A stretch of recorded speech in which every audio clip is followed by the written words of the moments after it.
শহর কলকাতায় অবৈধ নির্মাণের টেন্ডার দিয়ে রেখেছে তৃণমূল নেতারা। দিল্লি যাওয়ার আগে যা বললেন সুকান্ত। দুয়ারে লোকসভা নির্বাচন, ইতিমধ্যে নির্বাচন কমিশনের তরফ থেকে ঘোষণা করা হয়ে গিয়েছে দিনক্ষণ। চলতি বছর 7 দফায় হতে চলেছে নির্বাচন। আর এই নির্বাচন প্রচার ময়দানে নেমে একে অপরের বিরুদ্ধে কাদা ছোড়াছুড়ি করছে বিজেপি তৃণমূল। সম্প্রতি তৃণমূলের বিরুদ্ধে এক গুচ্ছ অভিযোগ আনলেন বিজেপির রাজ্য সভাপতি তথা লোকসভা ভোটের প্রার্থী সুকান্ত মজুমদার। সংবাদ মাধ্যমের মুখোমুখি হয়ে গার্ডেন রিচের ঘটনা প্রসঙ্গে তিনি বলেন, গোটা কলকাতাকে অবৈধ নির্মাণের টেন্ডার দিয়ে রেখেছে তৃণমূল নেতারা। আসলে প্রতি স্কয়ার ফিটে পয়সা পাচ্ছে তারা, আর সে কারণে কিন্তু তাদের মেরুদণ্ডের জোর নেই প্রতিবাদ করার। খুব শীঘ্রই একগুচ্ছ বাড়ি ভেঙে ফেলা হবে কলকাতায়, এমনটাই বলেন সুকান্ত মজুমদার।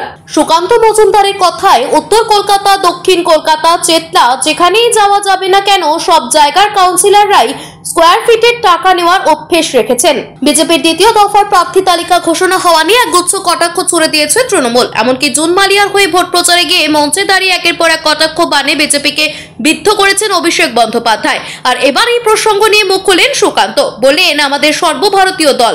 সমস্যা হচ্ছে মৌমাছি নিজেকে পাখি মনে করেন। তৃণমূল কংগ্রেস দলটা আসলে ঘরোয়া দল, তারা ঘরে বসে সবকিছু আলোচনা করার সুযোগ পায়। তবে বিজেপি কোথায় কাকে প্রার্থী করবে সে নিয়ে বিস্তর আলোচনার প্রয়োজন রয়েছে, আর সে কারণে এই প্রক্রিয়া সম্পন্ন হতে সময় লাগে। আসলে নরেন্দ্র মোদী সরকার নিয়ম অনুযায়ী কাজ করে, তার বাইরে কোনো কাজ করে না। বাম কংগ্রেস এবং আইএসএফ জোট সম্পর্কে বলতে গিয়ে সুকান্ত মজুমদার বলেন, আসলে জোট বলতে এরা কিছুই বোঝে না, পুরোটাই জট। আইএসএফ এবং বামপন্থীরা কিভাবে একসঙ্গে কাজ করছে আমি আজও সেটা বুঝতে পারলাম না।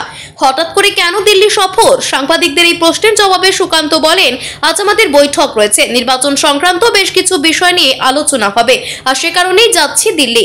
তবে এখানে কিন্তু চুপ করে থাকলেন না তিনি। মালদা উত্তরে তৃণমূল প্রার্থীকে নিয়ে দিলেন খোঁচা, বললেন মালদা উত্তর থেকে তৃণমূল যাকে প্রার্থী হিসেবে বেছে নিয়েছে তিনি হলেন রঙিন, তার জীবনটা ভীষণ রঙিন। আপনারা যদি প্রসূন বন্দ্যোপাধ্যায়ের সম্বন্ধে কারো কাছে জিজ্ঞাসা করেন তাহলেই সবটা জেনে যাবেন নিজেরাই, আমাকে কিছু বলতে হবে না।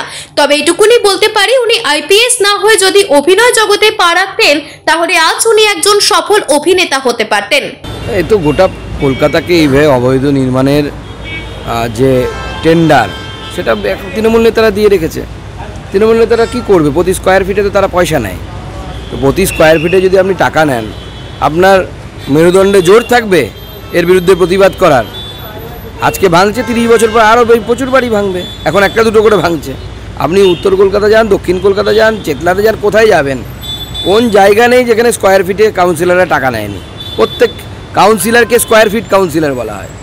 এক একজন কাউন্সিলরের সম্পত্তি দেখলে মাথা খারাপ হয়ে যাবে। এক কাউন্সিলর তো পিডাব্লিউডির জায়গা দখল করে বাইপাস ধাবা বানিয়ে বসে আছে, জায়গাটাই অবৈধ, সরকারি জায়গা। এই তো কাউন্সিলর তৃণমূল কংগ্রেসের।